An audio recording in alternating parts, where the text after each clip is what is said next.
waarskuwing, hier volg ons die reëls nie. Ons vat dit en ons fermenteer alles. So, julle het gewoud, berry juice het gewen. Yay! En ek kan nie vir julle sê opgewonde is ek oor hierdie berry juice nie. Hierdie berry juice wine, ek dink dit gaan absoluut fantasties lekker wees. Ek kry al klopper.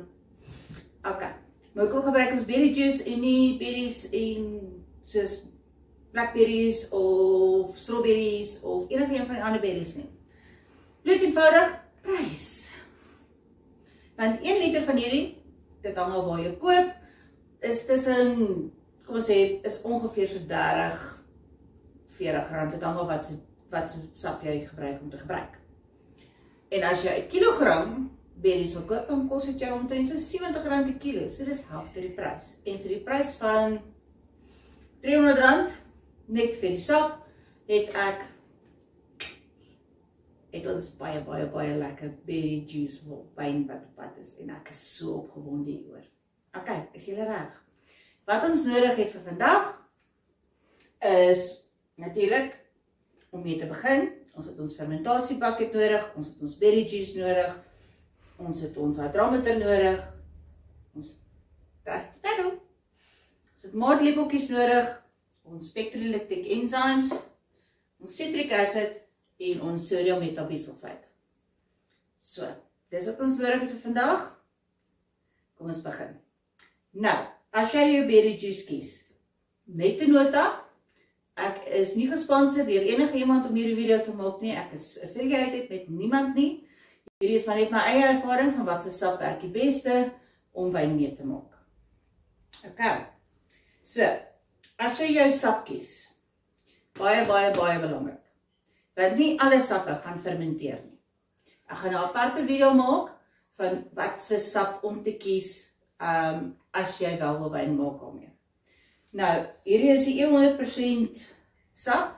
Hy het geen preservatives op nie, in nie, en daar's geen artificial suikers of enigstens iets daarbij nie. Dit is belangrik, baie belangrik as jy wel kyk na jou sap van wat jy gebruik om jou wyn mee te maak. So, ek het 10 liter sap klaar in my fermentasiebak het gegooi. Hier is nog 2 liter. So om ons berry juice wyn te maak, ons 25 liter fermentasiebak het ons 12 liter sap nodig. Ons het 5 kg suiker nodig. Ek het klaar my suiker opgelos in water. So ek het basis 'n sugar syrup gemaak, wat ons dan aans bymekaar gaan gooi, en dan ons spesiale chemikalie, sodat ons môre ons gisker ingooi, sodat ons reg is om te fermenteer. So, kom ons kyk hoe lyk dit hier binne. Ja, soos ek sê, ek het die berry juice, is 100% fruit blend. Ek het klaar 10 liter hier binne. Ek gaan nou net nog hierdie laaste 2 liter hierby gooi.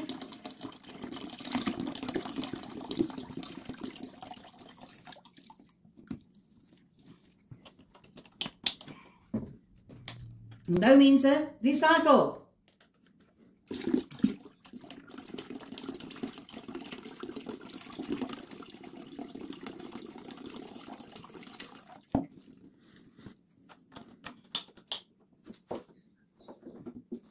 Ok, as nou ons berry juice in is, wil ek net graag kyk wat is ons sugar content op hierdie oomblik.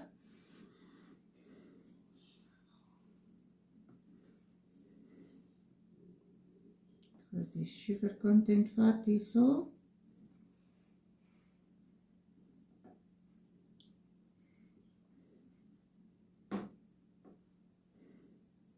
Okay, hier is nog nie baie suiker in nie, want hy bly vol tot op die bodem. Kom ons gooi ons sugar water in.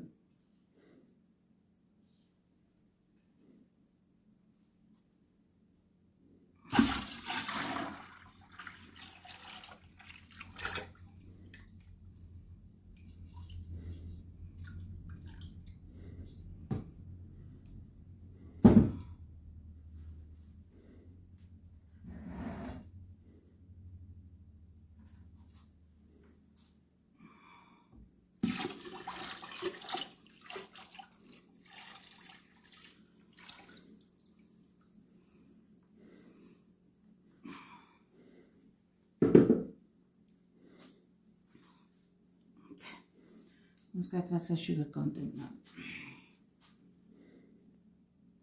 Hy het lekker opgekom.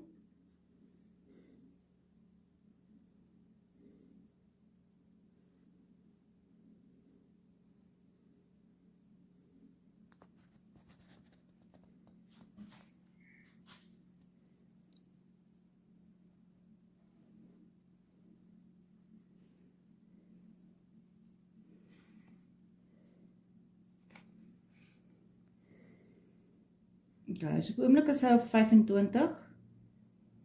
Bietjie hoog is.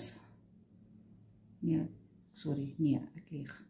Sy sugar content op die oomblik is 14%, wat 'n baie goeie potentieel alcohol is, en sy sugar gravity is 1.110. So, perfek. Ek gaan net nog 'n klein bietjie water bygooi, want ons wil hom opbring, tot hy daar so by die skaduwee is daar. Net om hom 'n bietjie op te top. Totdat hy daar so by die skaduwee kom.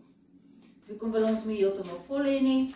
Want as jy jou gis hier gaan ingooi, hy gaan foam, hy gaan bubble, en die laaste ding wat ons wil hê is dat hy uitbubble binne in jou bubbler in. Okay. So, geroer gee, en al die vrugtesap, die suikerwater, en die gewone water net bietjie lekker deur te meng.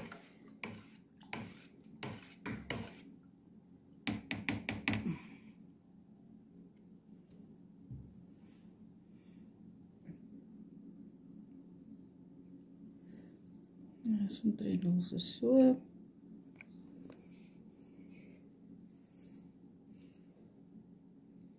Okay, sy potentiële alcohol is 15 en sy sugar is 1.116, wat ongelooflik goed. Nadat ons sap, ons suikerwater en ons water in ons fermentation bucket is, ons wat ons volgende gaan doen is ons vat botteltjie nommer 2, ons pectolactic enzyme, en ons gooi 1 teelepel in. Nou in hierdie botteltjie is daar genoeg vir 3 batches.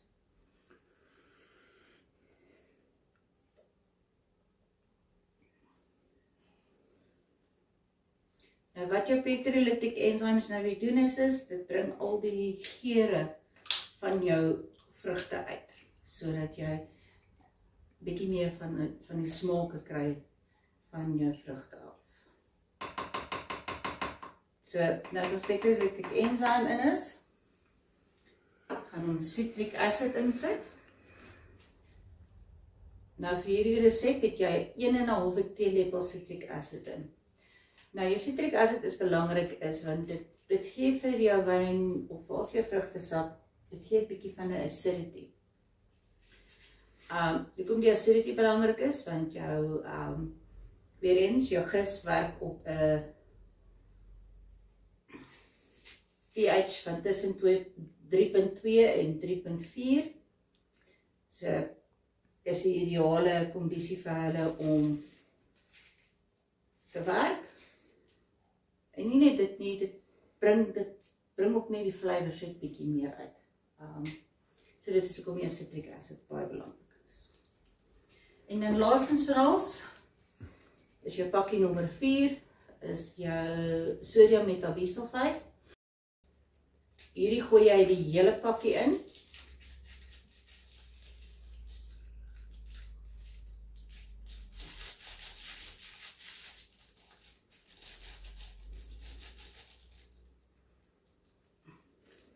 En dan roer jy dit deur. Nou kom die sodium metabisulfite weer eens belangrik is, as nou jou sodium metabisulfite raak ontslaaf van al jou williges, of enige ander spore of bakterieë of enigstens iets wat ook nog nie noodwendig net in die vrugtesap is nie, maar ook in jou water of in jou suiker of enigstens iets in die lyn of selfs van buitekant af waar dit kan inkom. So jou soda bisulfite skep nie die ideale omgewing vir jou gis om in te werk.